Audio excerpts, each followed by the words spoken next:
गांव के बाहरी इलाके में एक पुरानी जर्जर दुकान थी, जो दिन के उजाले में वीरान दिखती थी, लेकिन रात होते ही इस दुकान से अजीब सी चमक और खामोश चीखें सुनाई देती थी।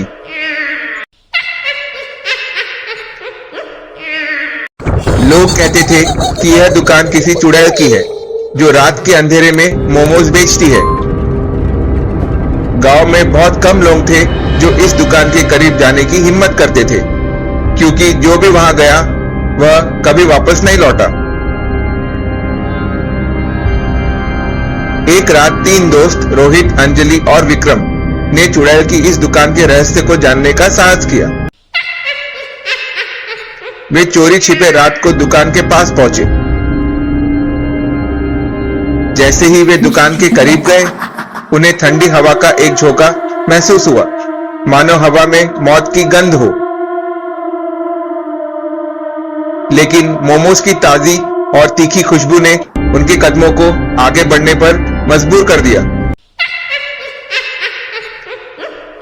जब उन्होंने दरवाजा खटखटाया तो एक बूढ़ी औरत, जिसकी आंखों में गहरा अंधेरा था, दरवाजा खोलती है। वह बिना कुछ कहे मुस्कुराते हुए उन्हें अंदर बुलाती है। दुकान के अंदर का माहौल भयानक था। दीवारों पर अजीबोगरीब निशान थे और हवा में किसी जले हुए मांस की गंध थी। बूढ़ी औरत ने बिना एक शब्द बोले उन्हें मोमोज दिए। मोमोज देखकर उनके मुंह में पानी आ गया। जैसे ही वे मोमोज खाने लगे, अंजलि ने कुछ अजीब महसूस किया।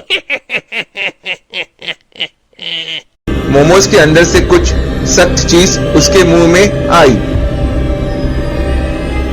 उसने मोमोज को तोड़ा और देखा कि उसमें एक इंसानी नाखून था। रोहित और विक्रम ने भी देखा कि उनके मोमोज के अंदर से खून रिस रहा था, और जैसे ही उन्होंने उसे जमीन पर फेंका, मोमोज से भयानक चीखें सुनाई देने लगी। बूढ़ी औरत अब जोर जोर से हंसने लगी। उसकी हंसी सुनकर उनके शरीर में सिरहन दौड़ गई। अचानक औरत का चेहरा विकृत होने लगा। उसकी आंखें लाल हो गई और उसके बाल हवा में उड़ने लगे,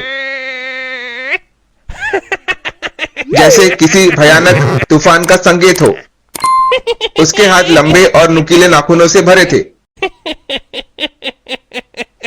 जो खून के प्यासे दिख रहे थे। तुम लोग मेरी दुकान में आए हो, तो अब यहाँ से वापस जाने का कोई रास्ता नहीं है।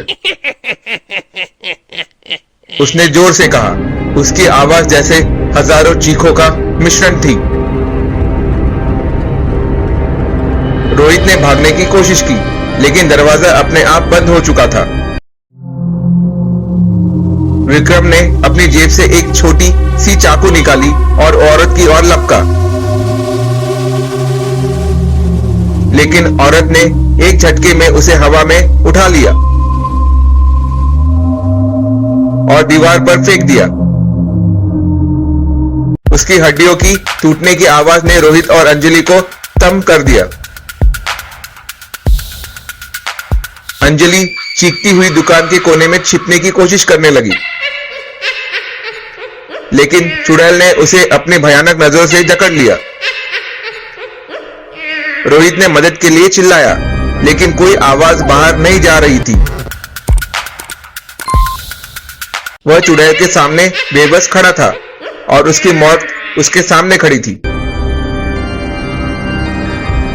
बूढ़ी औरत ने अपने नुकीले नाखून से अंजलि के शरीर को चीरा और उसकी आत्मा को मोमोज में तब्दील कर दिया। उसके बाद रोहित की बारी आई। उसे भी मोमोज बनाने से पहले चुड़ैल ने उसकी आत्मा को काले जादू से बांध दिया, जिससे वह तड़पता रहा, लेकिन उसकी चीखें किसी को सुनाई नहीं दी। जब सुबह हुई, दुकान फिर से वीरान हो गई, लेकिन अब उसकी खिड़कियों से ताजा मोमोज की खुशबू बाहर आ रही थी। गांव के कुछ भूखे लोग जो इस रहस्य से अनजान थे, दोपहर में दुकान के पास से गुजरे। उन्हें मोमोज की खुशबू ने अपनी ओर खींच लिया।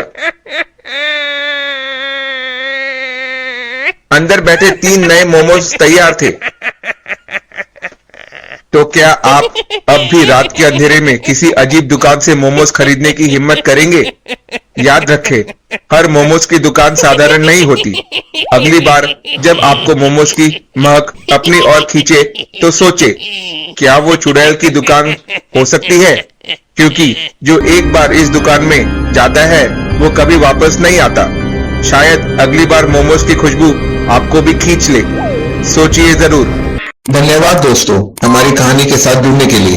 अगर आपको हमारे एनिमेटेड सस्पेंस थ्रिलर, क्राइम और हॉरर सीरीज पसंद आ रही है तो हमारे चैनल हिंदी टून्स को सब्सक्राइब करें और बेल आइकन दबाना ना भूलें ताकि आप कोई भी नई कहानी मिस ना करें। आपके सपोर्ट से हमें और भी बेहतरीन और डरावनी कहानियां लाने का हौसला मिलता है। अगली बार फिर मिलेंगे एक और रोमांचक और डरावनी कहानी के साथ। तब तक के लिए सुरक्षित रहे। अलविदा।